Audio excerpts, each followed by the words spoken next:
Life Audio. The Bible Study Podcast, episode 904. Today, the Bible Study Podcast continues the study of the intertestamental period and First Maccabees with chapter 13.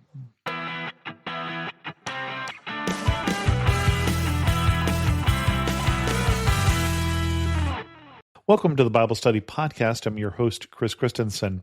We're going to have a new leader here as Jonathan died in the last chapter that we did, but first a word from this sponsor. Chapter 13 starts with Simon taking control, and if you have been paying attention, you knew that would happen. Simon was already leading half the army, and so while the people around Judah think that they are leaderless, they are certainly not. They have not run out of Maccabean brothers just yet. Simon takes control. Simon heard that Trypho had assembled a large army to invade the land of Judah and destroy it, and he saw that the people were trembling with fear. So he went up to Jerusalem, and gathering the people together, he encouraged them, saying, "You yourselves know what great things my brothers and I and the house of my father have done for the laws and the sanctuary. You also know the wars and the difficulties that my brothers and I have seen. By reason of all this, my brothers have perished for the sake of Israel, and I alone am left. And now, far be it from me to spare my life in any time of distress, for I am not better than my brothers, but I will avenge my nation and the sanctuary and your wives and children, for all the nations have gathered together out of hatred to destroy us." The spirit of the people was rekindled when they heard these words, and they answered in a loud voice, "You are our leader in place of Judas and your brother Jonathan. Fight our battles, and all you say to us we will do." So he assembled all the warriors and hurried to complete the walls of Jerusalem, and he fortified it on every side. He sent Jonathan, son of Absalom, to Joppa, and with him a considerable army. He drove out its occupants and remained there. So Simon takes charge. He is the last of the brothers, though. We're definitely closing in on the end of this story. We have several chapters left, but as you can imagine, you just at some point do run out of brothers. And so we have 3 more chapters after this one, but there will not be another brother taking over after Simon. But Simon takes charge. The people proclaim him as leader. He continues on with what Jonathan was doing by rebuilding the walls of Jerusalem, and they get ready to fight. Deceit and treachery of Trypho. Then Trypho left Ptolemais with a large army to invade the land of Judah, and Jonathan was with him under guard. Simon encamped in Adida, facing the plain. Trypho learned that Simon had risen up in the place of his brother Jonathan, and that he was about to join battle with him. So he sent envoys to him and said, "It is for the money that your brother Jonathan owed the royal treasury in connection with the offices he held that we are detaining him. Send now 100 talents of silver and his 2 sons as hostages, so that when released he will not revolt against us, and we will release him." Simon knew that they were speaking deceitfully to him, but he sent to get the money and the sons, so that he would not arouse great hostility among the people, who might say it was because Simon did not send the money and the sons that Jonathan perished. So he sent the sons and the 100 talents, but Trypho broke his word and did not release Jonathan. After this, Trypho came to invade the country and destroy it.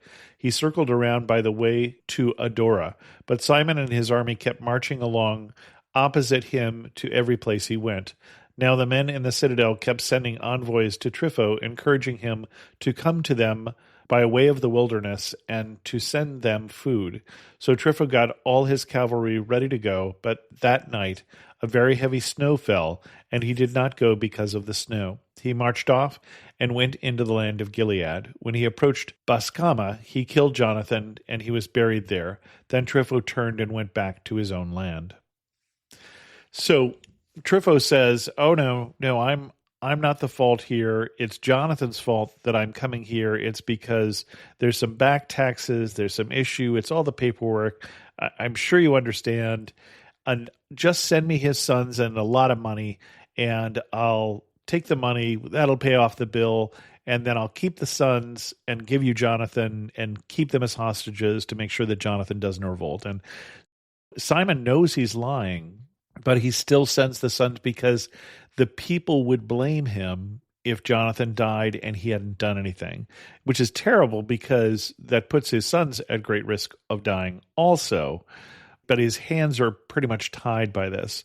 And so Trypho comes and he's trying to find a way in, but Simon keeps matching him march for march as they go around the perimeter of the country. And then he's finally going to send his cavalry. He's going to relieve the people from the citadel. He's going to bring them food. And yet snow comes. And so he gives up. He goes back home again. But in the process, he kills Jonathan. And we get Jonathan's tomb. Simon sent and took the bones of his brother Jonathan and buried him in Modain, the city of his ancestors. All Israel bewailed him with great lamentation and mourned for him many days. And Simon built a monument over the tomb of his father and his brothers. He made it high so that it might be seen, with polished stone at the front and back. He also erected 7 pyramids opposite one another for his father and mother and 4 brothers. For the pyramids he devised an elaborate setting, erecting about them great columns, and on the columns he put suits of armor for a permanent memorial. And beside the suits of armor he carved ships so that they could be seen by all who sailed the sea. This is the tomb that he built in Modain. It remains to this day. Well, and of course, when we say it remains to this day, that was something that was written more than 2,000 years ago, and it remained to the day that it was written down. Now, we don't know exactly where that tomb of Jonathan is now, although there was a discovery of a tomb with columns that people thought might be the tomb of the Maccabees. It was later thought to be an early Christian site, so we're not sure, but it was Horbat ha-Gardi, near the ancient city of Madi'in. So who knows? That could be the tombs that was built here by Simon, or they could be yet undiscovered, or they could be long destroyed. We shall see. But Simon basically builds Jonathan a tomb and then also is commemorating all his brothers and his father and mother. And then he puts obviously the suits of armor as permanent memorials because that's what these are. These are warriors who have fought for Israel. And the carved ships, not exactly sure why. None of them fought at sea. They certainly extended the presence of Judah beyond its shores into alliances, for instance, with Rome and Sparta. And then Judah gains independence. While I like the sound of that, it's about time. Trypho dealt treacherously with the young king Antiochus, and he killed him and became king in his place, putting on the crown of Asia, and he brought great calamity on the land.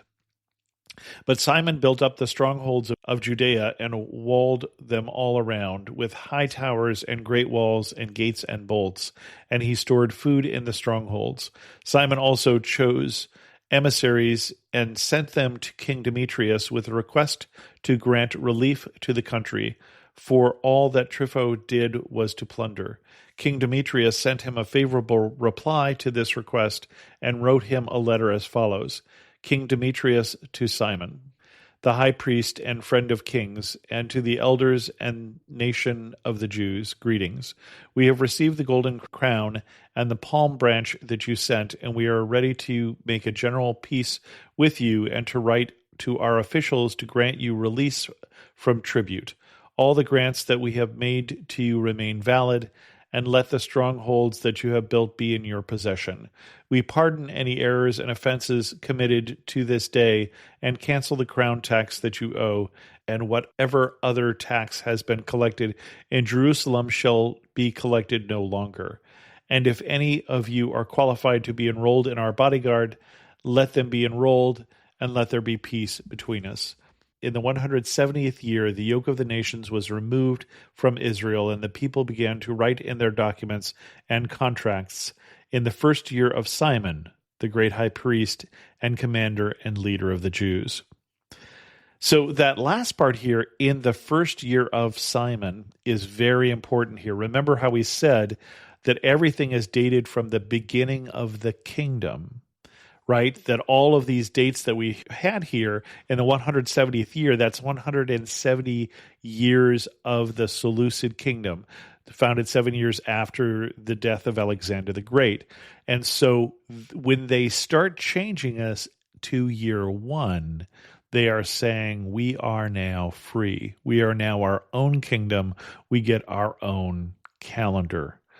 And so all of this fighting that has happened so far, it looks like it's starting to wrap up because they've got their independence.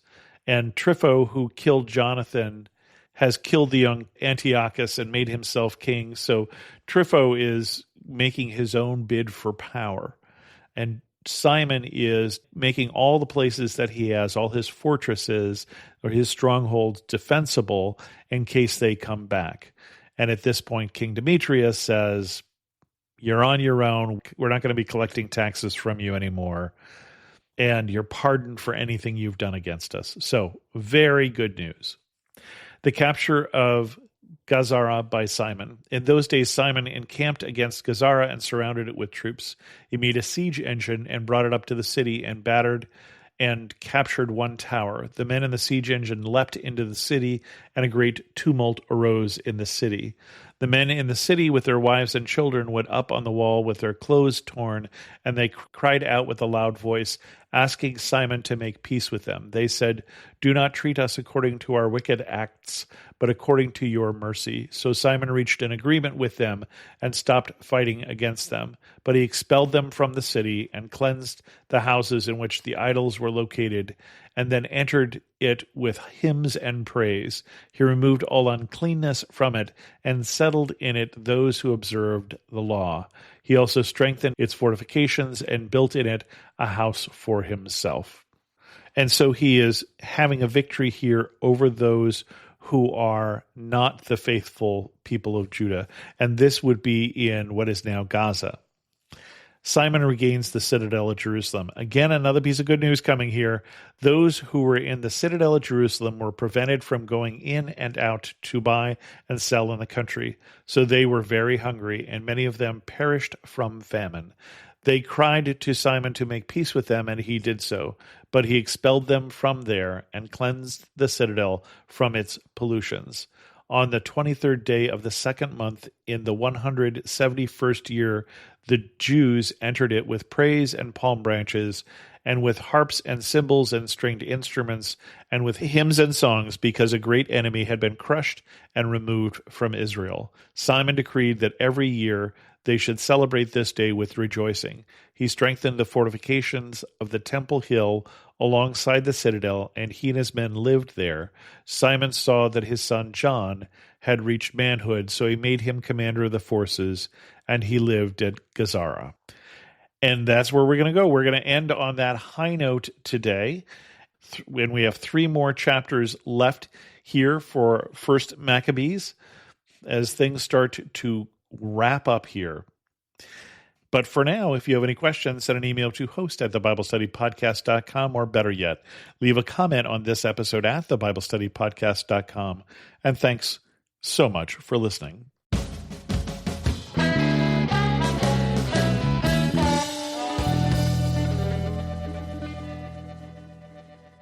I want to take just a second to thank the team at Life Audio for their partnership with us on this podcast. If you go to lifeaudio.com, you'll find dozens of other faith-centered podcasts in their network. They've got shows about prayer, Bible study, parenting, and more. Hello, my name's Rachel Carmen, and I want to invite you to come over and listen to my podcast. It's called Real Refreshment. For years and years as a young mother, I chased after the wind, thinking that the world could offer me the refreshment I longed for. But it was only when I discovered it in the person of Jesus Christ that I really found refreshment. Come on over and join me as we dig into Bible study. I'll see you there.